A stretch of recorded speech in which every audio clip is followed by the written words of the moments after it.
¿Y si pudieras llegar a un punto donde nada ni nadie te altere? Este libro no te enseñará a huir del mundo, sino a dominar tu mente hasta que el ruido externo ya no tenga poder sobre ti. Aquí descubrirás cómo mantener la calma en medio del caos, cómo soltar sin perder, cómo dejar de reaccionar y empezar a vivir en paz contigo mismo. ¿Cuánto más vas a permitir que lo externo controle tu paz interior? Bienvenido a Cómo nunca enojarte y que nada ni nadie te afecte jamás, del autor que transforma el caos en serenidad. Capítulo 1. El poder invisible detrás de tu calma. Dicen que la calma no se aprende en medio del silencio, sino cuando todo grita a tu alrededor y aún así decides no romperte. Pero la mayoría de las personas no entiende eso hasta que la vida los obliga a detenerse, hasta que se dan cuenta de que reaccionar no arregla nada, que gritar no cambia lo que duele, que enojarse no da poder, lo quita.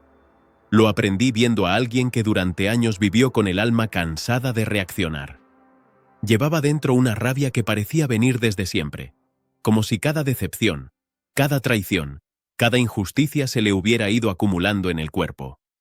Un día, después de una discusión mínima, de esas absurdas que no deberían doler tanto, se derrumbó. No físicamente, sino por dentro. Dijo algo que me marcó. Estoy cansado de que todo me afecte, de vivir pendiente de lo que no puedo controlar. Y ahí empezó a cambiar.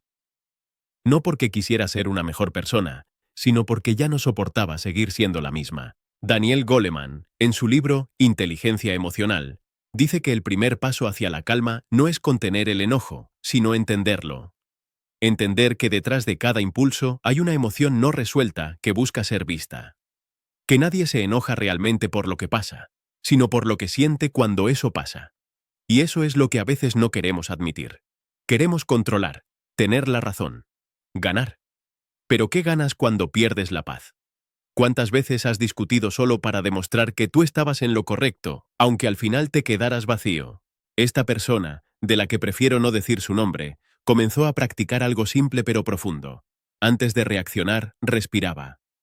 No para calmarse, sino para observarse.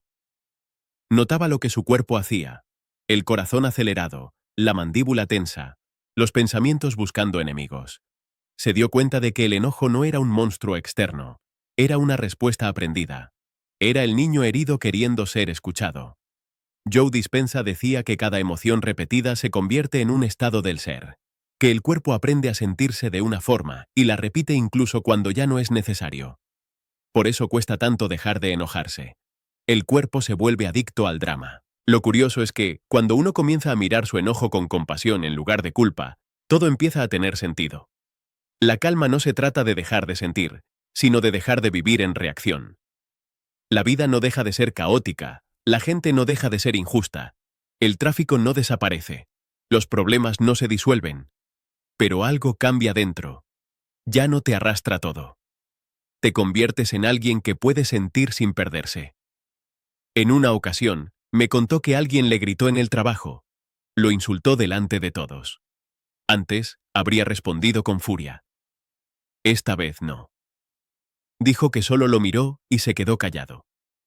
No por miedo ni sumisión, sino porque sintió que nada de eso tenía que ver con él. Me dijo. Por primera vez sentí que no tenía por qué entrar en esa batalla. Esa es la verdadera fuerza, la de quien no necesita demostrar nada. Marco Aurelio escribió: si te duele algo externo, no es eso lo que te perturba, sino tu juicio sobre ello, y tienes el poder de revocar ese juicio ahora mismo. Esa frase la entendió cuando ya había perdido demasiado tiempo defendiéndose de todo. Descubrió que lo que más desgasta no son las discusiones, sino las emociones que te obligan a ser alguien que no eres. Porque el enojo, cuando no se entiende, te vuelve violento, pero no hacia los demás, sino hacia ti mismo. Empezó a cambiar hábitos pequeños. Dejó de responder mensajes cuando estaba alterado. Comenzó a escribir lo que sentía en lugar de discutir. Aprendió a decir, esto no es mío. No porque quisiera parecer sabio, sino porque se dio cuenta de que cada vez que respondía desde el impulso, perdía un pedazo de sí. Y poco a poco, sin darse cuenta, se volvió alguien diferente. Alguien que ya no necesitaba demostrar fuerza con gritos, sino con silencio. ¿Alguna vez has sentido que el mundo te provoca solo para ver si caes? ¿Que las personas parecen empujarte justo donde más te duele? No es casualidad. La vida repite las mismas lecciones hasta que decides responder distinto. La calma no es el final del camino. Es la señal de que ya no necesitas huir de ti. Goleman mencionaba que la madurez emocional consiste en elegir la respuesta más útil en lugar de la más inmediata. Y eso se aprende con práctica. Hay días en que todo dentro de ti querrá explotar, pero si logras quedarte un segundo más observando antes de hablar, ese segundo es poder. Ese segundo cambia el rumbo de una relación, de una decisión, de un día entero. Una vez, me contó que su pareja le dijo algo cruel, algo que en otro tiempo habría sido una guerra. Él simplemente respondió: "No voy a hablar desde esto". Se fue a caminar. No por orgullo, sino porque entendió que no valía la pena reaccionar a un dolor que no era suyo. Cuando volvió, la tensión había desaparecido. A veces la gente solo busca contagiarte su tormenta. Si te quedas, te ahogas con ellos. Si te vas en silencio, les enseñas que hay otra manera. Joe Dispenza explica que cada pensamiento genera una emoción, y cada emoción sostiene una química. Si repites las mismas emociones, creas el mismo cuerpo. Y si creas el mismo cuerpo, repites la misma vida. Por eso la calma no es solo mental, es biológica. Tu sistema nervioso empieza a confiar en ti cuando dejas de reaccionar. El cuerpo aprende que no todo es una amenaza. Este proceso no es lineal. Hay recaídas. Hay días donde el enojo vuelve y parece más fuerte que nunca. Pero incluso eso es una señal de evolución. Significa que ya lo estás viendo. Antes eras parte del impulso. Ahora lo observas desde fuera. La conciencia duele al principio, pero libera. La persona del ejemplo me dijo que el cambio más grande no fue volverse más tranquilo, sino dejar de tenerle miedo al conflicto. Aprendió que el conflicto no destruye relaciones.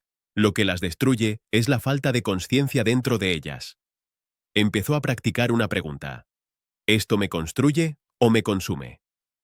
Si algo lo consumía, aprendió a dejarlo ir sin odio.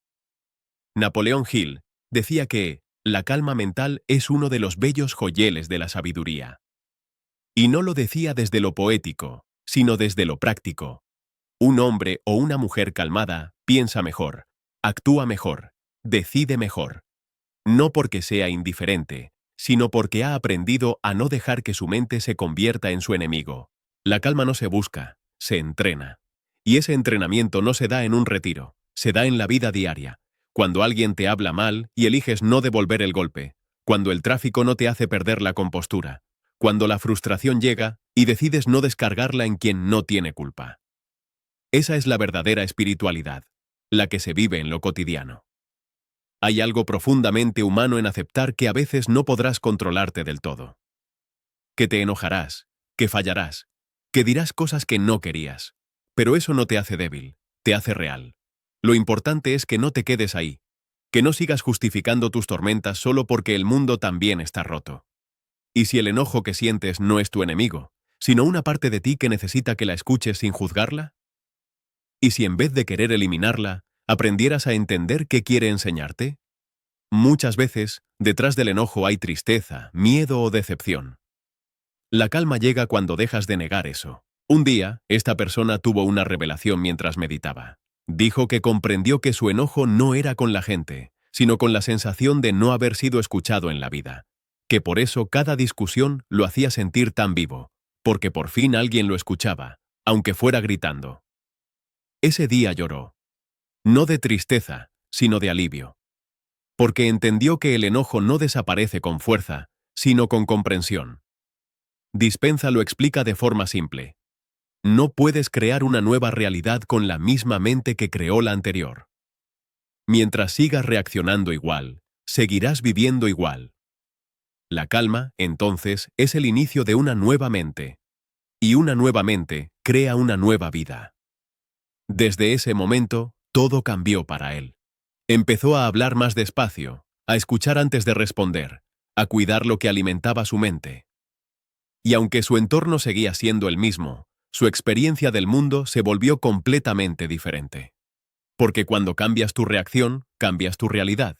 Capítulo 2. La trampa emocional de los demás. Hay algo que casi nadie te dice. Muchas de las emociones que cargas no son tuyas. No nacieron en ti, no te pertenecen, pero las llevas como si fueran parte de tu piel. Las absorbiste en casa, en la escuela, en tus relaciones. Aprendiste a sentir lo que otros sentían, a reaccionar como otros reaccionaban, a defenderte de heridas que ni siquiera eran tuyas. Y lo hiciste para sobrevivir, no para vivir. Pero ahora esa forma de sentir te tiene atrapado.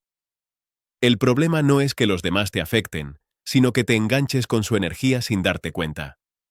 Como decía Daniel Goleman, las emociones son contagiosas. Si convives con alguien que vive en la queja, sin darte cuenta, te conviertes en su espejo. Si estás con alguien que te culpa, terminas creyendo que tienes la culpa. Si discutes con alguien que no escucha, terminas gritando para que te oigan, y al hacerlo pierdes la calma que tanto te costó construir. Una vez escuché a alguien decir, no sabía que podía estar en paz aunque el otro estuviera en guerra. Esa frase se quedó conmigo. Porque crecer también significa entender que la calma no es colectiva, es individual.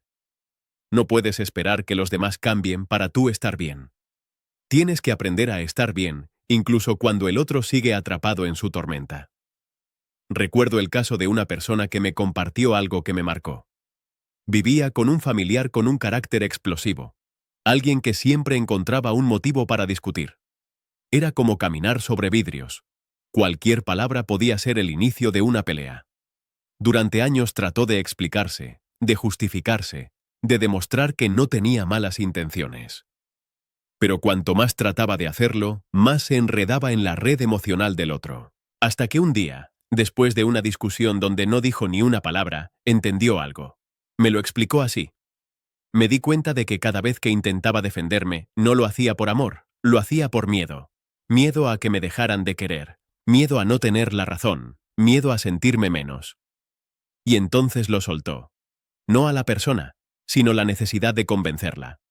Esa fue su liberación. Joe Dispenza dice que cada emoción sostenida es una señal eléctrica que alimenta una identidad. Si siempre te relacionas desde la culpa, el cuerpo se acostumbra a esa química. Si siempre te relacionas desde el miedo, el cuerpo la necesita. Entonces ya no buscas paz, buscas conflicto para sentir que estás vivo. Por eso es tan difícil salir de la trampa emocional de los demás. Porque ya no sabes quién eres sin ese drama. Y es que la gente no solo nos enseña amor, también nos enseña cómo sufrir. Aprendemos a medir nuestro valor según las reacciones de otros. Si nos miran con aprobación, sentimos alivio. Si nos ignoran, nos desmoronamos. Pero ¿por qué le damos tanto poder a quien no sabe ni sostenerse a sí mismo? ¿Por qué seguimos repitiendo historias donde siempre terminamos agotados, intentando salvar a quien ni siquiera quiere ser salvado? Esa persona de la que te hablaba empezó a practicar algo que cambió su vida. Se observaba antes de reaccionar. Cuando el otro comenzaba a alterarse, respiraba. No para calmar al otro, sino para mantenerse consciente. Se decía, esto no es mío. Al principio sonaba vacío, pero con el tiempo se volvió verdad. Aprendió a separar el amor del caos, a entender que no todo lo que viene del otro es para ti. Una tarde, mientras hablábamos, me contó algo simple pero poderoso. Antes, si alguien me gritaba, yo también gritaba. Ahora, si alguien me grita, sé que está hablando con su dolor, no conmigo. Esa frase resume lo que es madurar emocionalmente. Entender que lo que otros dicen de ti, muchas veces no tiene nada que ver contigo. Marco Aurelio escribió: el alma se tiñe con el color de sus pensamientos. Pero hoy podríamos añadir, también se tiñe con los pensamientos de quienes dejas entrar. Si te rodeas de personas que viven en conflicto, tu alma se contamina. No porque ellos sean malos, sino porque inconscientemente estás respirando su dolor. Por eso hay que tener cuidado con a quién le das tu atención. Porque donde pones tu atención, pones tu energía, y donde pones tu energía, pones tu vida. Esta persona, con el tiempo, comenzó a notar algo más profundo. Se dio cuenta de que su familiar no era su enemigo, sino su espejo. Que lo que más lo irritaba del otro era lo que él mismo no se permitía ser. Descubrió que había heredado el mismo patrón de ira, solo que disfrazado de calma. Él no gritaba, pero por dentro hervía. Y entendió que el silencio sin paz también es una forma de ruido. Cuando reconoció eso, algo cambió. Ya no se sintió víctima. Comprendió que la trampa emocional no era el otro, sino su propio deseo de cambiarlo. Que cada intento por corregir al otro era una forma de evasión. Mientras trataba de que el otro fuera distinto, evitaba ver lo que él debía transformar. Goleman mencionaba que reaccionamos más por lo que creemos que está pasando que por lo que realmente pasa. Eso lo explica todo, porque no reaccionamos al presente, sino al pasado. Cada vez que alguien nos grita, no respondemos a esa persona, respondemos al recuerdo de cuando no nos escucharon. Cada vez que alguien nos ignora, no duele ese silencio, duele el de nuestra infancia. Y así seguimos atrapados en ecos que no nos pertenecen. A veces no es el otro quien te atrapa, eres tú quien no suelta. Crees que si dejas de discutir, el otro gana. Pero la verdad es que cuando te enganchas, ya perdiste, porque te pierdes a ti. Lo que te roba energía no es el conflicto, sino la necesidad de tener razón. Esa necesidad nace del miedo a sentirte invisible. Y mientras no te veas tú, seguirás buscando validación en quien no puede darte ni la suya. Joe Dispenza dice que el 95% de lo que pensamos hoy es igual a lo que pensamos ayer.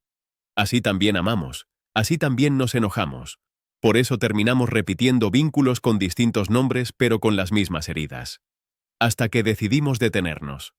Hasta que nos atrevemos a no reaccionar igual. Esa es la salida. No escapar, sino responder distinto. La trampa emocional de los demás no está en ellos, sino en ti cuando crees que puedes arreglarlos. Cuando asumes que su dolor es tu responsabilidad. Cuando sientes que si no los salvas, nadie lo hará. Pero no eres salvador de nadie. La verdadera compasión no consiste en cargar al otro, sino en mantener tu energía limpia para que, si el otro quiere cambiar, tenga un ejemplo, no un salvador. Esta persona me dijo una vez algo que aún recuerdo con claridad. Dejé de intentar ser la paz del otro y me convertí en mi propia paz. Esa decisión no se toma una vez, se toma todos los días. Cada vez que el otro busca provocarte y tú eliges no entrar, estás diciendo, yo no vivo en esa frecuencia. Y cada vez que haces eso, el alma respira un poco más. Napoleón Hill decía que la mente es como un imán, atrae aquello que está en armonía con su pensamiento dominante. Y esa es una verdad que se aplica también a las emociones. Si vives en culpa, atraerás personas que te culpen. Si vives en miedo, atraerás quienes lo confirmen. Si vives en calma, atraerás paz. La gente se alinea con tu vibración, no con tus palabras. Una tarde, esta misma persona recibió una llamada de aquel familiar conflictivo. Ya no sentía ansiedad al verlo en la pantalla. Contestó sin prisa, con voz neutra. La conversación fue breve, sin drama. Cuando colgó, me dijo, por primera vez no sentí que tenía que protegerme. Ese día entendió que no se trataba de perdonar al otro, sino de liberarse de su historia. Que cuando ya no te duele, no es porque el otro cambió, sino porque tú sanaste. Capítulo 3. Lo que no controlas, te enseña. Hay cosas que no se arreglan con fuerza, ni con fe, ni con esfuerzo. Hay cosas que simplemente suceden, y por más que uno grite, rece o planifique, la vida igual las acomoda a su manera. Eso cuesta aceptarlo. Nos crían para creer que si lo intentas lo suficiente, todo saldrá bien. Pero no siempre es así. Hay momentos en los que haces todo lo correcto, y aún así algo se rompe, alguien se va, o nada resulta como esperabas. Es entonces cuando la vida te enseña la lección más dura y más noble de todas. Lo que no controlas, te está enseñando algo que tu mente no puede entender, pero tu alma sí. Recuerdo el caso de una persona que durante años vivió obsesionada con mantener todo bajo control. Su trabajo, su pareja, sus amigos, su cuerpo, su entorno. Cada detalle debía estar en orden. Su lógica era simple. Si todo está en su lugar, nada puede salir mal. Pero un día la vida se le desordenó sin pedir permiso. Perdió su empleo, su relación se terminó y su salud se quebró al mismo tiempo. Era como si todo lo que había construido se hubiera caído de golpe. Intentó mantener la compostura, pero no pudo. Se sentía como si el universo lo hubiera traicionado. Un día, agotado de tanto intentar arreglar lo que no dependía de él, se sentó y dijo algo que todavía resuena en mi cabeza. No sé cómo soltar algo que me importa. En esa frase había verdad. Porque no soltar no es terquedad, es miedo. Miedo a perder el control, miedo a no saber quién ser cuando la vida decide por ti. Pero con el tiempo entendió que no se trataba de renunciar, sino de confiar. Que a veces la rendición no es debilidad, sino inteligencia emocional.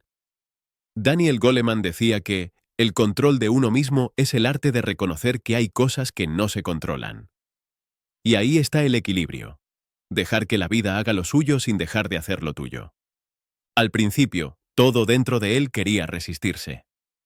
Se levantaba cada día buscando una explicación, revisando lo que hizo mal, hasta que comprendió que no siempre hay un por qué, sino un para qué. Y ese cambio de enfoque lo transformó. Empezó a mirar su vida con más humildad.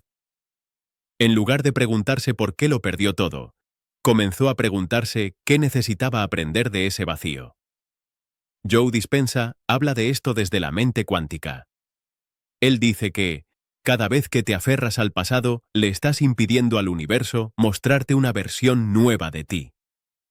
Lo que no controlas no viene a castigarte, viene a romper tu identidad vieja. Porque mientras todo está en orden, sigues actuando igual, pensando igual, sintiendo igual.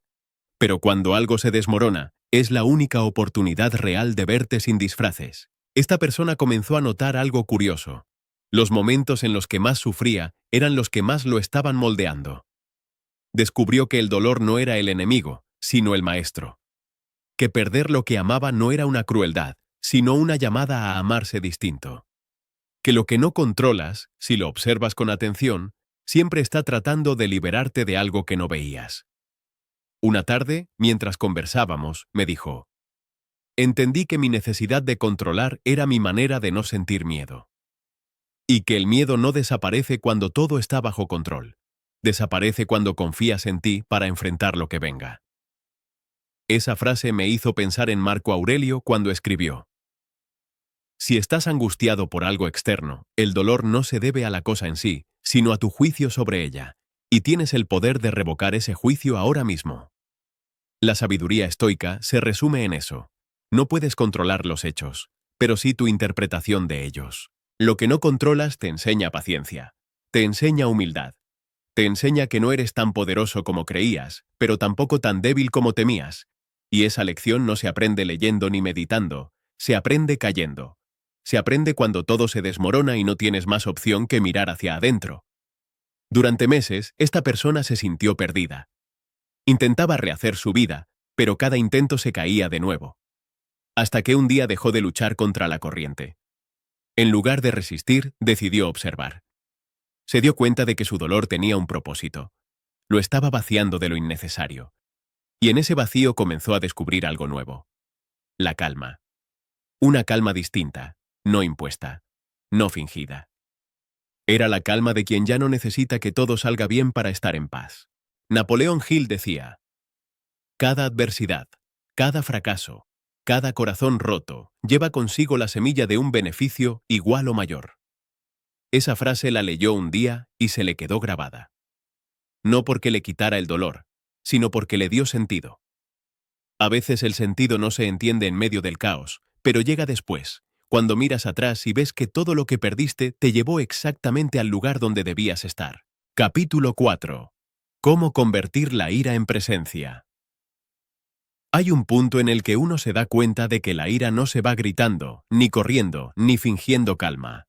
Que la ira no desaparece con fuerza, sino con consciencia. Porque lo que llamamos ira casi nunca es solo enojo. Es cansancio, es tristeza disfrazada, es miedo contenido, es el cuerpo pidiendo atención cuando el alma no ha sido escuchada. Recuerdo el caso de una persona que me confesó que su vida entera era una guerra contra sí misma. No se gritaba a los demás, se gritaba por dentro. Todo le irritaba. El ruido, la lentitud de otros, los comentarios tontos, las injusticias, la falta de control. Se levantaba cada mañana como si tuviera que demostrar algo al mundo. Era eficiente, cumplida, fuerte, pero por dentro vivía exhausta. Dijo una frase que me quedó grabada: mi ira es la única parte de mí que me hace sentir viva. Y esa frase, aunque dolía, tenía algo de verdad. Daniel Goleman escribió que la ira no se apaga con represión, sino con conciencia emocional. Y esa persona lo entendió cuando el cuerpo empezó a fallarle. Insomnio, gastritis, tensión, ansiedad. El cuerpo estaba gritando lo que la boca no decía. Porque la ira no expresada se queda dentro y empieza a buscar salida por donde puede. Es energía estancada. Y lo curioso es que la misma energía que destruye, si se canaliza, puede convertirse en claridad. Durante mucho tiempo, esta persona creía que ser fuerte era aguantar, que controlar la ira significaba no mostrarla. Hasta que un día, en medio de una situación de injusticia laboral, explotó. No en público, sino sola, en su casa. Rompió cosas, lloró con rabia, gritó lo que llevaba años callando. Pero después del caos vino algo inesperado. Silencio. No un silencio vacío, sino un silencio lleno de presencia. Dijo, por primera vez me sentí aquí. Joe Dispenza explica que toda emoción intensa es una oportunidad para observar el programa que gobierna tu mente. La ira, vista desde ahí, es una puerta. Cuando te enojas, la vida te está mostrando una parte de ti que aún reacciona desde el pasado. No te estás enojando por lo que pasa, sino por lo que eso activa en ti. La presencia comienza cuando te detienes a mirar qué parte de ti está ardiendo. Esa persona comenzó a practicar algo muy simple. En lugar de huir de la ira, la observaba. No para justificarla, sino para conocerla. Cuando sentía que el fuego subía, se quedaba quieta, respiraba y se hacía una pregunta. ¿Qué parte de mí está pidiendo atención ahora? A veces era el miedo a no ser suficiente. Otras, la frustración de no sentirse valorada. A veces, la tristeza de haber cargado sola tanto tiempo. Pero cada vez que miraba su enojo con compasión, en lugar de culpa, la ira perdía fuerza. Marco Aurelio, en sus meditaciones, escribió: «La mejor manera de vengarte es no parecerte a tu enemigo». Pero esa frase no habla de venganza hacia otros, sino hacia tu propia mente. Convertir la ira en presencia es negarte a parecerte a tu sombra. Es elegir no ser arrastrado por la emoción, sino usarla como espejo. Un día, esta persona tuvo un conflicto con alguien cercano. Antes, habría reaccionado con ironía o distancia, pero esta vez se detuvo. Dijo: «No voy a responder ahora, necesito respirar». Se fue a caminar. No para huir, sino para procesar. Mientras caminaba, recordó algo que había leído en Deja de ser tú, de Joe Dispenza. No puedes crear una nueva vida si sigues sintiendo las emociones del viejo yo. Entendió que cada reacción automática era una repetición de su pasado. Y decidió hacer algo diferente. Escuchar. Cuando volvió, la conversación fue otra. En lugar de acusar, habló de cómo se sentía. En lugar de levantar la voz, levantó su conciencia. El otro se sorprendió. Pero lo más importante no fue que el conflicto se resolviera, sino que ella se sintió distinta. Dijo: «Por primera vez, no me perdí en el enojo. Sentí mi cuerpo, sentí mi respiración. Estuve ahí». Eso es presencia. La ira, si la sabes mirar, es una brújula. Te muestra dónde aún hay heridas sin sanar, dónde aún dependes del control, dónde aún no confías. Es un fuego que puede quemarte o iluminarte, según lo que hagas con él. Cuando la observas, se vuelve maestra. Cuando la niegas, se vuelve cárcel. Daniel Goleman decía que una mente emocionalmente inteligente no elimina las emociones, las integra. Y eso es lo que hizo esta persona. Aprendió a integrar su fuego sin miedo. Empezó a usar su enojo como motor. Cada vez que sentía rabia por algo, lo transformaba en acción. Salía a correr, escribía, limpiaba, pintaba. Decía que así convertía su fuego en movimiento. Y en ese proceso, dejó de sentir vergüenza por enojarse. Porque en esta sociedad nos enseñan que estar en calma es ser bueno y enojarse es fallar. Pero eso es falso. Enfurecerte no te hace menos consciente. Lo que te hace inconsciente es quedarte ahí sin aprender. El fuego no es el problema es no saber qué hacer con él. Joe Dispenza explica que cada emoción tiene una frecuencia. La ira vibra rápido, pero si la reconoces y la respiras, puedes transformarla en poder creativo. Y esa es la alquimia emocional. Convertir lo que te consume en algo que te construye. Esta persona empezó a notar que, cuanto más se permitía sentir su ira sin actuarla, más claridad tenía. Porque cuando no reaccionas, la mente se limpia. Y en esa quietud, la emoción se disuelve. Dijo: antes pensaba que tenía que controlar la ira. Ahora sé que solo tengo que observarla hasta que se transforme. Una noche me contó algo que la marcó. Después de un día difícil, se encerró en el baño y comenzó a llorar. Pero en medio del llanto, empezó a agradecer. No por lo que pasó, sino por poder sentirlo. Dijo: me di cuenta de que mi ira no era odio, era dolor que pedía ser visto. Esa comprensión cambió todo, porque cuando entiendes el dolor detrás del enojo, ya no luchas contra él. Lo abrazas. Napoleón Hill decía: el dominio propio es el punto de partida de todo logro. Y ese dominio no significa reprimir lo que sientes, sino saber dirigirlo.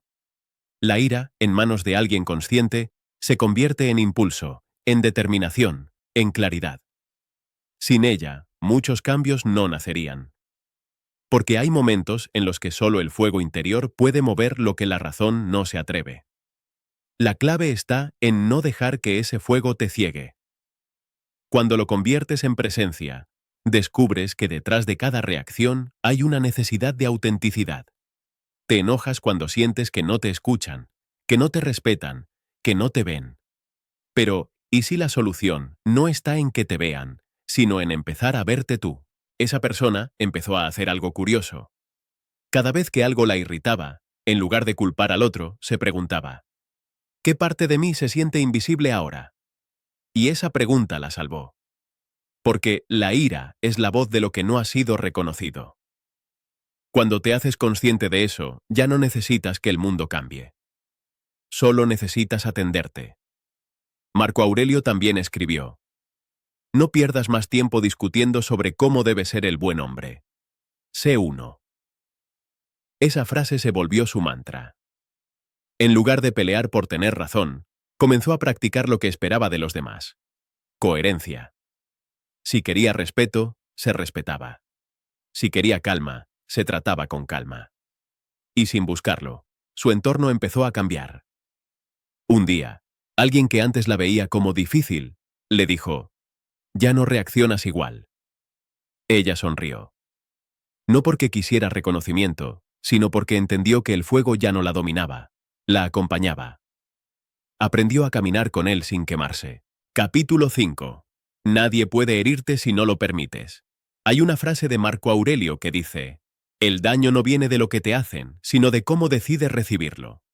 La primera vez que la leí me pareció fría, casi imposible de aplicar en la vida real.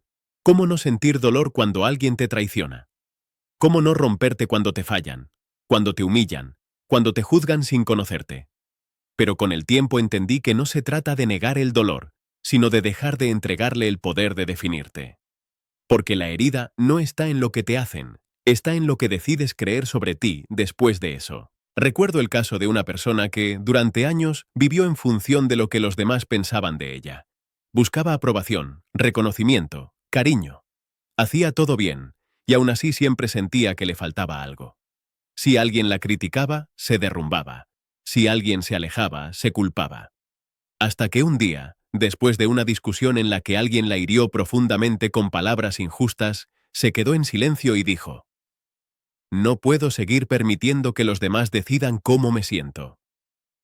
Ese día no cambió su entorno, cambió su manera de mirarse. Daniel Goleman decía que la madurez emocional comienza cuando dejas de ser prisionero de la conducta ajena. Y esa persona, sin saberlo, dio ese paso. No fue fácil, porque dejar de sentirte herido no se logra repitiendo frases motivadoras, sino atravesando la incomodidad de mirarte sin máscaras. Tu ego quiere defenderse, pero tu alma solo quiere entender. Durante semanas, esa persona se repetía mentalmente las palabras que la habían herido, como si necesitara entender por qué dolían tanto. Hasta que se dio cuenta de que no dolían por lo que decían, sino porque tocaban una parte de ella que aún dudaba de su propio valor. Lo que más nos hiere de otros, casi siempre es lo que aún no hemos sanado en nosotros. Joe Dispenza, en Deja de ser tú, explica que, cuando reaccionas, estás dejando que tu pasado controle tu presente. Y es cierto. Cada vez que te ofendes, no estás reaccionando al momento, sino a la historia que llevas dentro. Si alguien te dice algo y te enojas, es porque esa frase activó una emoción vieja, un recuerdo no resuelto, una inseguridad que creías enterrada. Entonces, ¿de verdad fue el otro quien te hirió? ¿O fuiste tú reabriendo una herida antigua? Un día, esta persona decidió hacer un experimento. La próxima vez que alguien la criticara, no iba a defenderse. Solo iba a observar qué sentía. La oportunidad llegó más pronto de lo esperado. En una reunión, alguien lanzó un comentario sarcástico sobre ella. Todo el cuerpo le pidió reaccionar. Pero no lo hizo. Respiró. Dijo que sintió el corazón acelerado, las manos temblorosas, una ola de calor. Pero se mantuvo quieta. Observó. Cuando terminó el momento, se dio cuenta de algo. No se había roto. No había pasado nada más allá del instante. El dolor no se expandió porque no lo alimentó. Por primera vez entendí que la ofensa solo tiene poder si la dejo entrar, me dijo después. Esa es la clave. No puedes evitar que el mundo te golpee, pero puedes decidir cuánto tiempo se queda adentro ese golpe. Nadie tiene el poder de destruirte sin tu permiso. Pueden decirte lo que quieran, pero tú decides qué dejas que se convierta en verdad. Marco Aurelio lo expresaba así. Si te sientes herido, has consentido en serlo. Y aunque suene duro, es una invitación a recuperar el poder. No a negar lo que duele, sino a recordar que siempre tienes la última palabra sobre lo que significa. Lo que el otro te dice no define quién eres, solo revela quién es él. Esta persona empezó a aplicar eso en su vida diaria, en el trabajo, en su familia, en sus relaciones. Cada vez que alguien intentaba manipularla con culpa o hacerla sentir pequeña, repetía mentalmente: esto no es mío. No para cerrarse, sino para no absorber lo que no le correspondía. Me dijo que, con el tiempo, su entorno empezó a cambiar. No porque la gente dejara de intentar herirla, sino porque ya no encontraban un lugar donde su veneno pudiera entrar. Joe Dispenza lo explicaba desde la ciencia. Tu cuerpo se convierte en adicto a las emociones que repites. Si cada día te sientes víctima, tu cuerpo se acostumbra al dolor y lo busca, incluso inconscientemente. Por eso parece que siempre te tocan las mismas personas, las mismas situaciones. No es casualidad. Es un reflejo energético. Lo que no sanas, lo repites. Pero cuando decides no engancharte, rompes ese patrón. La persona del ejemplo empezó a notar que ya no se desgastaba tanto. Donde antes lloraba 3 días, ahora respiraba 5 minutos. Donde antes discutía, ahora sonreía y seguía su camino. No porque no sintiera nada, sino porque entendió que no tenía que convertir cada comentario en una batalla.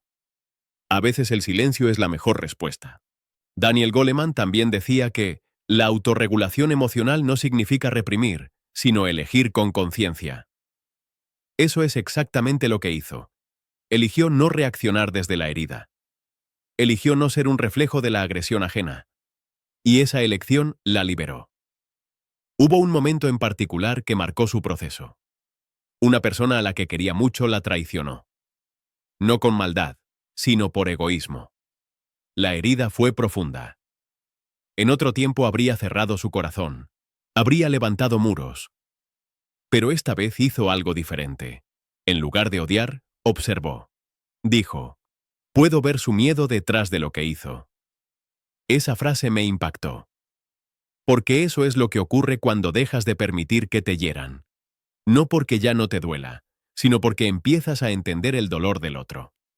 La empatía no borra la herida, pero te impide convertirla en resentimiento. Napoleón Hill decía: el que se enoja o se resiente demuestra que ha sido conquistado por su enemigo. Y tiene razón. Cada vez que te tomas algo personal, te vuelves prisionero de la energía del otro. La verdadera libertad está en no reaccionar, en ser tan dueño de ti que nadie pueda sacarte de tu centro. Un día, esta persona me dijo algo que nunca olvidé. No es que ya no me duela cuando me fallan, es que ahora sé que el dolor no me define. Eso es sanar. No eliminar la sensibilidad, sino integrar la fortaleza. No esperar que el mundo deje de herirte, sino saber que puedes sostenerte aunque el mundo falle. Y quizás eso sea lo más humano de todo. Aceptar que habrá decepciones, que habrá gente que no sabrá amarte, que habrá palabras injustas. Pero lo importante no es lo que te hacen, sino lo que haces tú con eso. ¿Te hundes o te elevas? ¿Te cierras o te expandes? ¿Repites el dolor o lo transformas en comprensión? Esa persona eligió transformarlo. Un día, escribió en su diario una frase inspirada en Joe Dispenza. Nadie me hiere, solo me muestra lo que aún no sé sanar. Y con esa idea comenzó a relacionarse de otra forma. Cada conflicto se volvió una oportunidad para conocerse mejor. Hubo una situación en la que alguien cercano la acusó de ser fría, distante. En lugar de ofenderse, se preguntó si había algo de verdad en eso. Descubrió que, en efecto, a veces se protegía tanto que no dejaba entrar el amor. Pero en lugar de culparse, agradeció la señal. Dijo: entendí que no tengo que defenderme de la vida. Esa frase es oro. Porque cuando entiendes que no todo lo que te dicen es ataque, puedes convertir la crítica en espejo. Marco Aurelio también escribió: cuando alguien te provoca, recuerda que no actúa por maldad, sino por ignorancia de lo que es bueno y malo. Ver eso te da paz. Porque deja de ser personal. No es contra ti, es desde su historia. Nadie actúa fuera de su nivel de conciencia. Y saberlo no te vuelve ingenuo, te vuelve libre. Esta persona, después de mucho tiempo, comenzó a notar un cambio en sus relaciones. Las conversaciones se volvieron más tranquilas, los conflictos menos intensos. No porque los demás se transformaran, sino porque su energía ya no alimentaba el drama. Descubrió que lo que no respondes deja de existir. Que lo que no absorbes se desvanece. Joe Dispenza lo describe así: la energía fluye hacia donde va tu atención. Si pones tu atención en la ofensa, la expandes. Si la pones en tu paz, la fortaleces. Es tan simple como eso. Pero para hacerlo se necesita práctica, paciencia y mucha honestidad. Y esa persona lo logró poco a poco, sin buscar perfección. Hubo días en los que volvió a caer, en los que se defendió, en los que lloró. Pero incluso esos días eran distintos. Porque ya no se juzgaba. Decía: caí, pero ya sé dónde estoy parada. Eso es conciencia. No dejar de tropezar, sino saber por qué. Al final entendió que nadie la había herido realmente, que todo lo que dolía era una proyección de sus propias expectativas. Esperaba que la entendieran, que la cuidaran, que la eligieran. Pero cuando se eligió a sí misma, el dolor perdió fuerza. Comprendió que la única herida real es la de no reconocerte. Capítulo 6. La mente reactiva. El enemigo silencioso. Hay una parte de ti que reacciona antes de que pienses, que responde sin analizar, que juzga sin escuchar, que huye o ataca antes de entender. Esa parte no es mala, simplemente no está despierta. Es la mente reactiva, esa fuerza automática que toma el control cuando sientes miedo, vergüenza o dolor.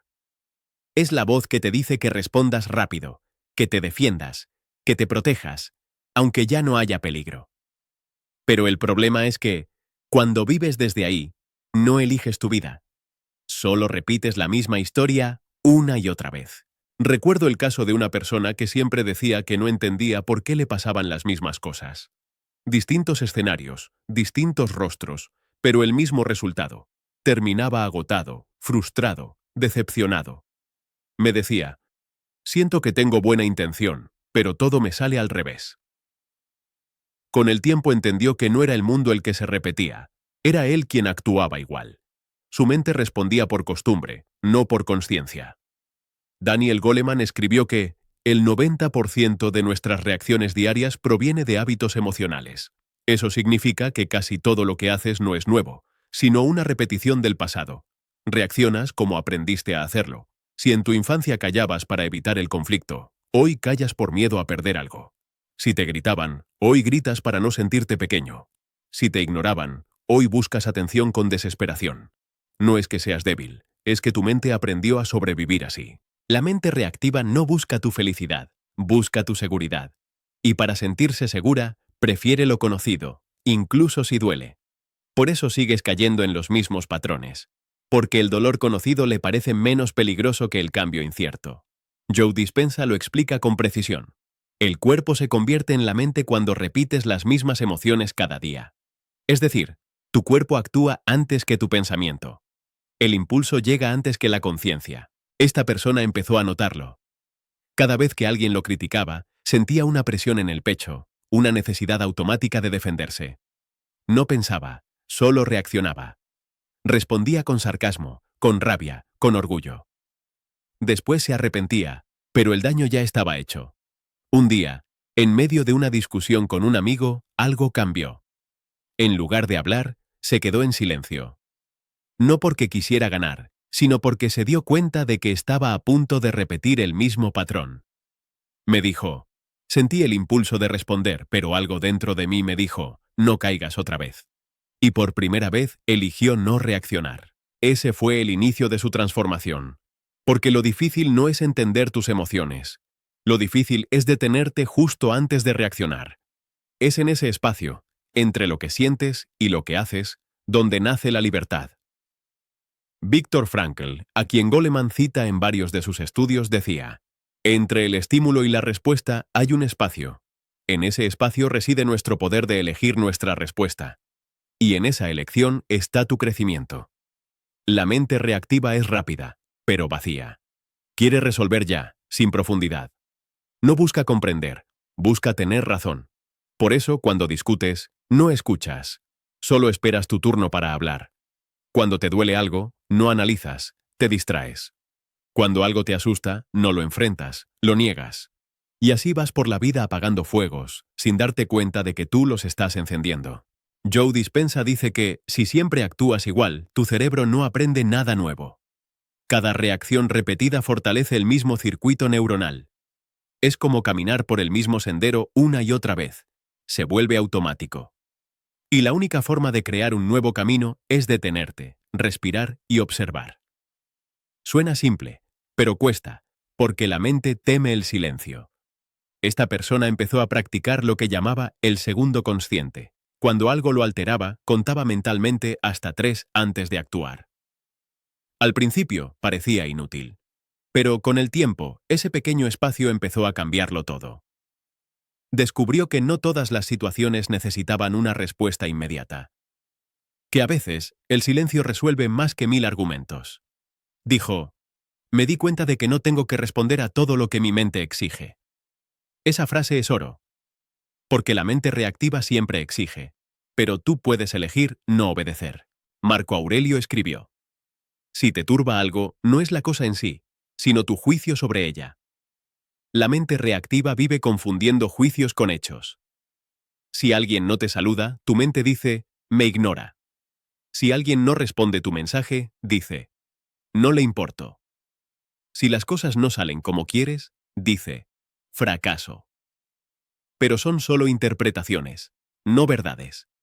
Y vivir interpretando todo desde la herida es agotador. Esta persona se dio cuenta de que la mayoría de sus dolores venían de malentendidos creados por su propia mente. Una tarde me contó que discutió con su pareja por algo mínimo. Se había convencido de que el otro lo estaba evitando. Pasó horas imaginando escenarios, hasta que finalmente preguntó, y la respuesta fue simple. Estaba ocupado. En ese instante comprendió lo mucho que había sufrido por historias inventadas. Dijo, me di cuenta de que mi mente me hace películas, y yo me las creo todas. Esa es la trampa de la mente reactiva. No busca la verdad, busca confirmar sus miedos. Si crees que no eres suficiente, interpretará cada gesto como rechazo. Si crees que te van a abandonar, verás señales de abandono en todos lados. Si crees que te traicionarán, desconfiarás incluso del amor más sincero. Y así, sin darte cuenta, terminas viviendo una realidad creada por tus heridas.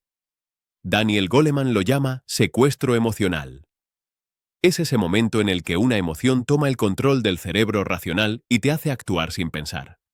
Después, cuando la tormenta pasa, te arrepientes. Te preguntas, ¿por qué dije eso? ¿Por qué reaccioné así? Pero ya fue.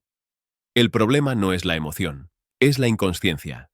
La ira, el miedo, la tristeza no son el enemigo. El enemigo es no darte cuenta de cuándo te están controlando. Esta persona comenzó a escribir cada vez que sentía que algo la desbordaba. Anotaba lo que había pasado, lo que sintió y lo que pensó. Luego lo leía con calma. Me dijo que al hacerlo, entendió una cosa. El 80% de mis reacciones no tenían nada que ver con lo que estaba pasando. Eran reflejos de viejas heridas, acumuladas. Esa práctica, simple pero poderosa, la ayudó a conocerse más que cualquier libro. Joe Dispenza explica que la mente que observa deja de ser esclava. Cuando te observas, te separas del impulso. Ya no eres la emoción, eres el que la ve. Y en esa observación, algo se reordena dentro. Tu sistema nervioso empieza a confiar. Tu cuerpo deja de reaccionar como si estuviera en guerra. Pero claro, el cambio no es inmediato. Esta persona tuvo recaídas. Días en los que volvió a explotar, en los que dijo cosas que no quería, en los que se dejó llevar por la vieja versión de sí misma. Pero cada vez que caía, se levantaba más consciente. Decía, ya no me culpo, pero ya no me miento. Porque ese es el verdadero progreso. No dejar de tropezar, sino saber por qué lo haces. Napoleón Hill decía, el dominio propio comienza con la comprensión. No puedes controlar lo que no comprendes. Y no puedes comprender lo que no estás dispuesto a mirar. La mente reactiva no soporta la incomodidad de mirar hacia adentro, por eso busca distracciones. Pero la calma solo llega cuando te sientas contigo, aunque duela. Capítulo 7. La serenidad como poder. Hay algo que la vida te enseña cuando ya te cansaste de discutir, de probar, de empujar. Y es que la serenidad no llega cuando todo está en calma, sino cuando tú aprendes a estarlo aunque nada lo esté. Es un poder silencioso que no se nota al principio, pero cambia todo. No es pasividad ni resignación, es comprensión. Comprensión de que no puedes controlar lo que pasa, pero sí puedes decidir cómo recibirlo. Recuerdo el caso de una persona que vivía en constante tensión. No dormía bien, siempre pensaba en lo que podía salir mal. Cada conversación la cargaba de ansiedad. Sentía que el mundo era una batalla constante, que si bajaba la guardia, todo se derrumbaría. Me dijo una vez, no sé cómo no preocuparme, es como si estuviera programado para esperar lo peor. Y tenía razón. Su mente estaba acostumbrada al ruido, al drama, al control. Pero dentro de ese cansancio nació algo distinto. La necesidad de paz. No como un deseo, sino como una urgencia. Un día, después de un problema que lo desbordó, se quedó en silencio. No por elección, sino porque no tenía más energía para discutir con la vida. Se sentó, respiró y dijo, no sé qué hacer, pero ya no quiero seguir peleando con todo. Esa fue la primera vez que tocó la serenidad, sin saberlo. Porque la serenidad no se busca, se encuentra cuando te rindes de verdad. Daniel Goleman decía que la serenidad es la madurez emocional en acción. Y tenía razón. Porque no es un estado fijo, es una práctica constante. Es aprender a no reaccionar a todo lo que tu mente grita. Es entender que el silencio también es respuesta. Que no decir nada no siempre es debilidad, a veces es inteligencia. La persona de la que hablo empezó a trabajar en eso de manera muy simple. Cada vez que sentía que algo lo alteraba, en lugar de correr a resolverlo, se detenía. Respiraba 3 veces y se preguntaba, ¿esto merece mi energía? Al principio, casi todo la merecía. Pero poco a poco fue aprendiendo que la mayoría de las cosas que le quitaban la paz no valían tanto. Empezó a notar que muchas batallas no eran suyas, sino de su ego. Joe Dispenza explicaba que la mente tranquila crea una biología diferente. Y él lo comprobó. Los dolores que tenía bajaron, la respiración se volvió más profunda, el insomnio empezó a desaparecer. Porque cuando te calmas, el cuerpo entiende que ya no estás en peligro. Y cuando el cuerpo lo entiende, sana. Marco Aurelio escribió, la tranquilidad perfecta consiste en el orden de la mente. Esa frase se volvió su guía. Comenzó a ordenar su mente como quien limpia una casa llena de ruido, dejando ir lo innecesario. Personas, pensamientos, historias, culpas. No lo hizo desde el resentimiento, sino desde el respeto a su energía. Dijo, no tengo espacio para seguir cargando cosas que no me pertenecen. Y tenía razón. Un día me contó algo que me marcó. Había tenido una discusión fuerte con un familiar que solía provocarlo. Antes habría gritado o se habría ido, pero esta vez simplemente escuchó. No porque no le doliera, sino porque no quería volver a perder su centro. Me dijo: sentí que por dentro todo ardía, pero afuera me mantuve firme, y en medio del caos sentí algo nuevo: poder. Esa es la serenidad.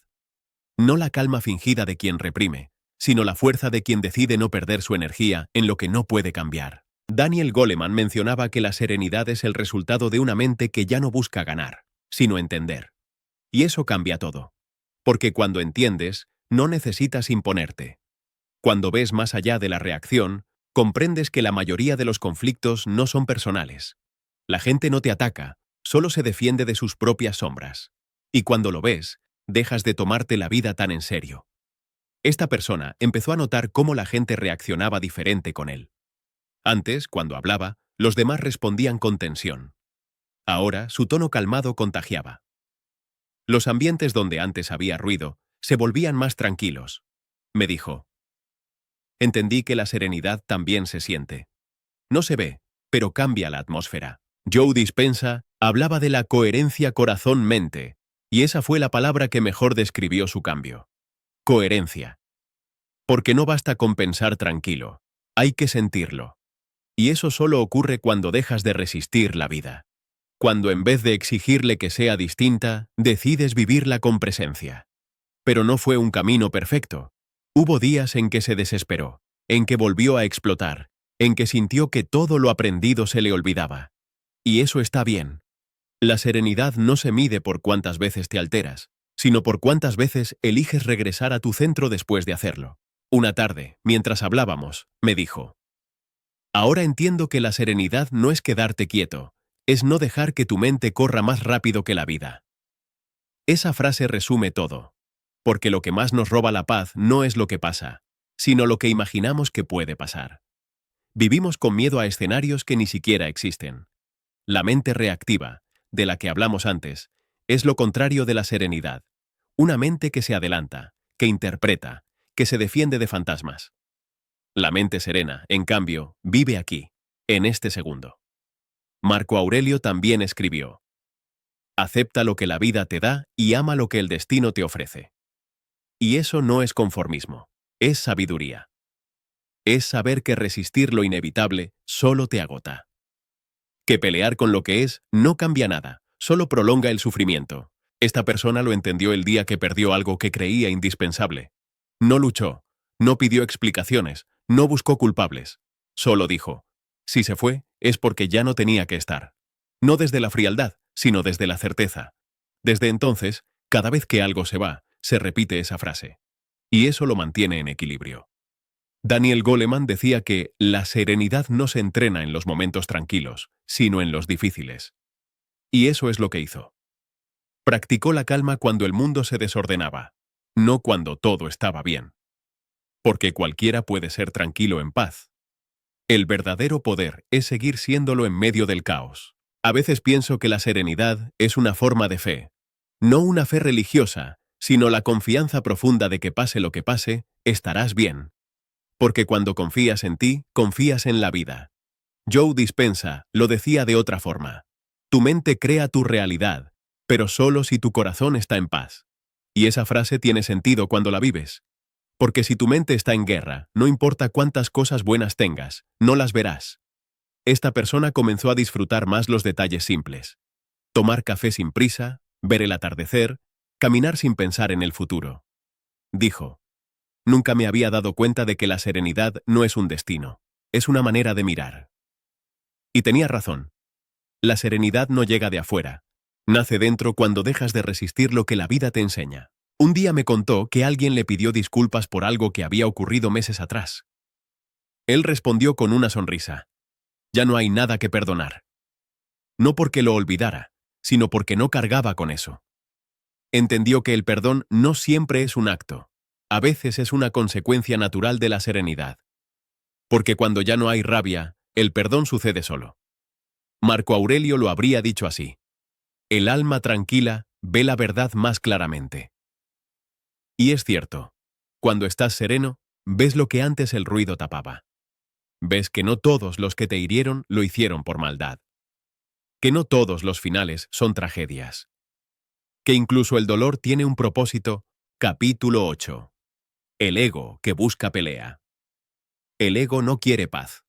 Quiere tener razón. Quiere ganar.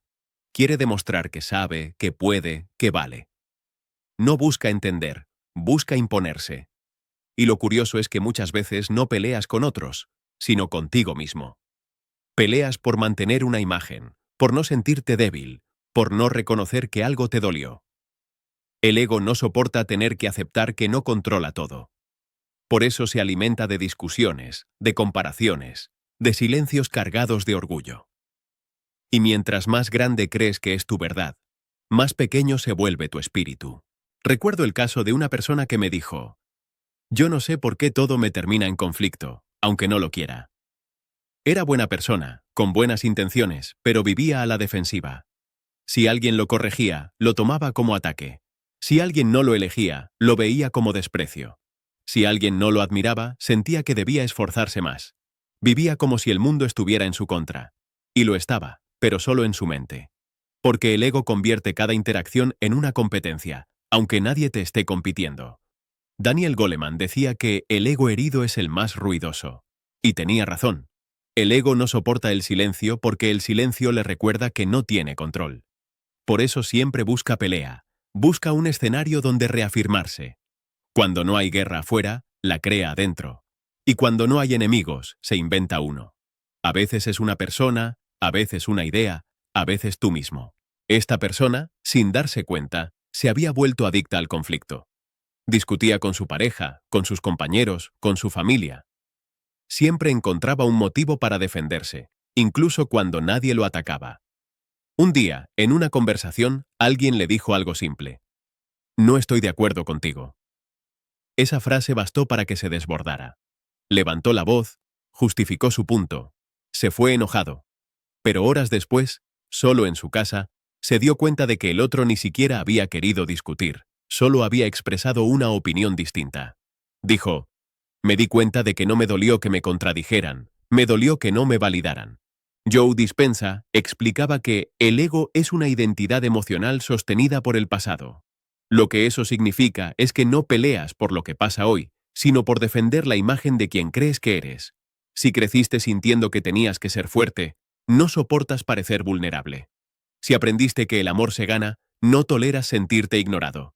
Si te acostumbraste a luchar, la calma te parece amenaza. Por eso el ego busca pelea, porque no sabe existir en paz. Esta persona comenzó a darse cuenta de que su necesidad de discutir no venía de los demás, sino de un vacío más profundo. Necesitaba que lo entendieran para sentirse válido. Necesitaba tener razón para no sentirse invisible. Y en ese descubrimiento empezó el cambio. Me dijo: siempre pensé que discutir me hacía fuerte, pero ahora entiendo que era miedo a que no me vieran. Esa frase me marcó, porque detrás de cada ego hay eso: miedo a no ser visto, a no ser suficiente, a no ser amado. Marco Aurelio escribió: el que vive en armonía consigo mismo vive en armonía con el universo. Pero no puedes vivir en armonía si el ego sigue peleando por ser el centro de todo. El ego no sabe amar, solo negociar. Da esperando algo a cambio. Perdona esperando reconocimiento. Ayuda esperando gratitud. Y cuando no recibe lo que quiere, ataca. Esa es su forma de protegerse. Un día, esta persona tuvo un momento que la sacudió. Después de otra discusión sin sentido, su pareja le dijo: no quiero pelear contigo, pero siento que siempre estás buscando demostrar algo. En ese instante se quedó sin argumentos. Por primera vez, en lugar de defenderse, escuchó. Dijo: sentí como si algo dentro de mí se derrumbara. No era humillación, era claridad. Porque cuando dejas de justificar tu ego, empieza a hablar tu alma. Daniel Goleman decía que la autoconciencia emocional es el antídoto del ego. Cuando puedes observarte sin juicio, el ego pierde fuerza. Ya no reaccionas, reconoces, ya no atacas, comprendes. Y eso no te hace débil, te hace consciente. Esta persona comenzó a observar sus impulsos. Cada vez que sentía ganas de corregir a alguien, se detenía. Cada vez que el orgullo le decía, no cedas, respiraba. No siempre lo lograba, pero con el tiempo empezó a notar algo. La mayoría de las peleas no eran necesarias. Eran solo intentos del ego por sentirse importante. Dijo, ahora cuando discuto me pregunto, ¿quiero tener razón o quiero estar en paz? Y esa pregunta lo cambió todo. Joe Dispenza explicaba que, cuando tu energía está dirigida hacia el conflicto, tu cuerpo se convierte en el campo de batalla. Por eso el ego agota, enferma, debilita. Porque mantener la imagen de tener la razón requiere una energía inmensa. Y esa energía te quita la claridad, la empatía, la serenidad. Esta persona me contó una anécdota que lo hizo despertar aún más. En su trabajo, alguien más recibió un reconocimiento que él creía merecer. Sintió rabia, frustración, incluso celos. Pero esta vez, en lugar de alimentar esa emoción, decidió observarla. Se preguntó, ¿por qué me duele tanto que otro sea visto? Y la respuesta fue brutalmente simple. Porque él nunca se había permitido reconocerse a sí mismo. Estaba esperando que el mundo le diera lo que él no se daba. Y en ese instante entendió que el ego no busca justicia, busca validación. Marco Aurelio también dijo, la tranquilidad del alma proviene de hacer cada cosa como si fuera la última. Eso significa actuar sin expectativas, sin necesidad de ser aplaudido. Pero el ego no sabe hacer sin esperar. Por eso sufre. Cada acción que hace está ligada a una recompensa que imagina. Si no llega, se siente traicionado. Si llega, la quiere más grande. Es un ciclo sin fin. Esta persona comenzó a practicar algo radical. Hacer cosas sin contarlas. Ayudar sin decirlo. Ceder sin sentirse menos. Escuchar sin pensar en su respuesta. Al principio, su ego gritaba. Quería reconocimiento, quería sentirse útil. Pero poco a poco, algo cambió. Dijo, descubrí que el silencio también alimenta. Porque cuando no necesitas demostrar nada, empiezas a sentirte libre. Daniel Goleman decía que el verdadero liderazgo empieza cuando el ego se vuelve servicio. Y aunque él hablaba del ámbito laboral, aplica a todo. Cuando dejas de actuar desde el ego, tus relaciones cambian, porque ya no estás buscando ganar, estás buscando entender. Ya no compites, compartes. Un día, alguien le hizo una crítica injusta. En otro tiempo, habría respondido con dureza. Esta vez solo dijo, tal vez tengas razón. No porque se sintiera culpable, sino porque entendió que no necesitaba defender una imagen. Me dijo, por primera vez no sentí que me quitaban poder al admitir algo. Eso es madurez. Saber que reconocer no te resta, te libera. Joe Dispenza decía que la mente que necesita tener razón es la mente que más miedo tiene de transformarse. Y es cierto. El ego no soporta el cambio porque teme desaparecer. Pero lo que realmente desaparece no es tu identidad, sino la versión limitada de ti. La que necesita aprobación, la que busca pelea para sentirse viva. Esta persona, con el tiempo, empezó a vivir de forma más ligera. Dijo, ya no siento esa presión constante de demostrar. Su entorno lo notó. Las conversaciones eran más tranquilas, las decisiones más claras. Incluso su salud mejoró. Porque cuando el alma deja de pelear, el cuerpo descansa. Y sin embargo, hubo un día en que volvió a caer. Discutió con alguien cercano. Dijo cosas duras. Pero al final, en lugar de justificarse, llamó a esa persona y se disculpó. No para arreglar la situación, sino para no quedarse con el peso del ego. Me dijo, entendí que el orgullo no me protege, me separa. Y tenía razón. El ego te separa de los demás, pero también de ti. Capítulo 9. El arte de soltar sin perder. Soltar no es olvidar, ni rendirse, ni dejar de sentir. Soltar es entender que hay cosas que ya cumplieron su propósito en tu vida, aunque tú aún no estés listo para despedirte. Es reconocer que seguir aferrado no detiene lo inevitable, solo retrasa tu paz. Es aprender a amar desde la libertad, no desde la necesidad. Y eso, aunque suene simple, duele más que cualquier final. Recuerdo el caso de una persona que durante años no supo cómo soltar. No sabía dejar ir a la gente, ni las culpas, ni los planes que no salían. Cada vez que algo terminaba, sentía que una parte de sí moría. Yo no sé cómo hacer para no querer tanto, me dijo una vez. Pero no era que quisiera demasiado, era que se aferraba por miedo. Miedo a quedarse sin propósito, sin dirección, sin sentido. Miedo a que si soltaba, todo se desmoronara. Pero lo que no entendía era que a veces la vida se desordena precisamente para volver a poner las piezas donde deben estar. Daniel Goleman decía que una mente que no sabe soltar vive atrapada en el pasado. Y eso fue exactamente lo que él descubrió. Que su sufrimiento no venía de lo que perdió, sino de su resistencia a aceptar que las cosas cambian.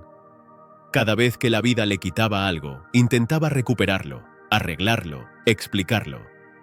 Hasta que un día se dio cuenta de que la paz no estaba en tener las respuestas, sino en hacer las paces con las preguntas. Ese día llegó después de perder una relación muy importante. Había intentado salvarla una y otra vez, pero nada funcionaba. Cuando por fin se rompió, se sintió vacío.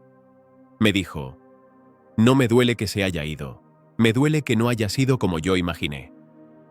Y ahí entendió algo profundo. Lo que más nos cuesta soltar no son las personas, sino las versiones de nosotros mismos que construimos junto a ellas. Joe Dispenza decía, no puedes crear una nueva realidad mientras sigas siendo la misma persona emocionalmente.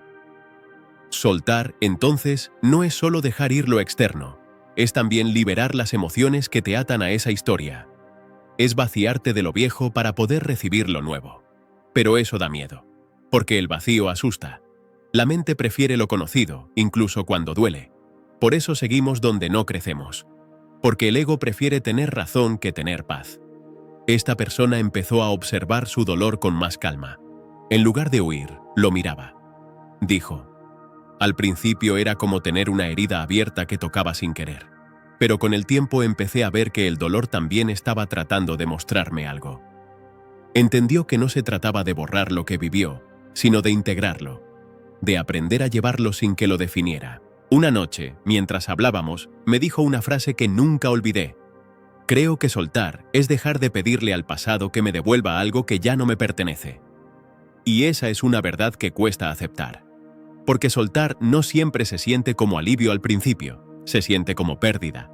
Pero más adelante, cuando la vida se acomoda, descubres que lo que perdiste era solo la ilusión de control. Marco Aurelio escribió, acepta lo que te toca, porque lo que te toca fue tejido para ti desde el principio. Esa idea le ayudó mucho. Empezó a confiar más en el proceso, aunque doliera. En lugar de preguntarse, ¿por qué a mí?, comenzó a preguntarse, ¿para qué esto? Y esas pequeñas palabras cambiaron toda su perspectiva. Comenzó a notar que, detrás de cada cosa que soltaba, había algo que crecía en silencio. Perdió una relación, pero ganó libertad. Perdió un trabajo, pero encontró propósito. Perdió amigos, pero halló silencio. Y en ese silencio se dio cuenta de algo. Que a veces la vida no te quita, te limpia. Daniel Goleman decía que la madurez emocional es la capacidad de tolerar la incomodidad sin reaccionar impulsivamente. Soltar es eso. Aprender a quedarte quieto en medio del vacío, sin intentar llenarlo. Aprender a ver cómo algo se aleja sin correr detrás. Aprender a no pedirle al universo que te devuelva lo que ya transformó. Esta persona comenzó a practicar una especie de ritual silencioso. Cada vez que sentía apego, escribía una carta que nunca enviaba. En ella agradecía lo que fue, aceptaba lo que ya no era y pedía fuerza para seguir. Dijo que al principio era solo una forma de desahogarse, pero con el tiempo se convirtió en una forma de cerrar ciclos con dignidad. Me di cuenta de que soltar no es huir, es agradecer lo suficiente como para no cargarlo más. Joe Dispenza explicaba que, cuando tu energía se queda atrapada en lo viejo, no hay espacio para lo nuevo. Y eso lo entendió cuando se dio cuenta de que mientras seguía mirando hacia atrás, la vida seguía pasándole por delante. Había tanta atención puesta en lo que perdió que no veía lo que estaba llegando. Un día, mientras meditaba, sintió una calma que no conocía. Dijo, no era felicidad, era descanso. Descanso de sí mismo, de sus pensamientos, de su necesidad de controlar. Por primera vez sintió que podía respirar sin ansiedad. Y en ese momento entendió que soltar no te hace perder, te hace recuperar. Recuperar energía, claridad, espacio interno. Marco Aurelio también decía, la pérdida no es nada más que cambio, y el cambio es la alegría de la naturaleza. Esa frase la escribió en una hoja y la pegó frente a su cama. Cada mañana la leía y se repetía. No estoy perdiendo, estoy cambiando. Y poco a poco, eso dejó de ser una idea y se volvió una verdad vivida. Pero no fue un proceso perfecto. Hubo recaídas, días en los que volvió a mirar atrás, noches en las que revisó fotos, conversaciones, recuerdos. Pero incluso en esos momentos ya no se juzgaba. Me dijo, entendí que soltar también es tener paciencia con lo que se resiste a irse. Porque el corazón no tiene prisa, y a veces solo necesita que lo acompañes en silencio mientras sana. Daniel Goleman afirmaba que las emociones son olas, no océanos, y eso le ayudó a entender que el dolor, como todo, también pasa, que nada es eterno, ni siquiera lo que parece imposible de superar, que incluso el amor, cuando se transforma, no muere, se convierte en comprensión. Joe Dispenza decía que la gratitud es la señal de que ya has sanado. Y ese fue el punto en el que supo que había soltado de verdad. Cuando pudo recordar sin dolor, cuando pudo desearle bien al pasado sin querer volver, cuando sintió gratitud por lo vivido. Dijo, ya no necesito entender por qué pasó, solo agradezco haberlo vivido. Gracias por escuchar hasta el final. Si este audiolibro resonó contigo, te invito a sumergirte en nuestra lista de reproducción de audiolibros metafísicos, donde cada título abre una nueva puerta de comprensión y poder interior. Recuerda, lo que alimentas a tu mente se convierte en tu vida. No te vayas aún, quédate un poco más. Puede que el próximo audio sea la respuesta que estabas buscando. Solo escucha.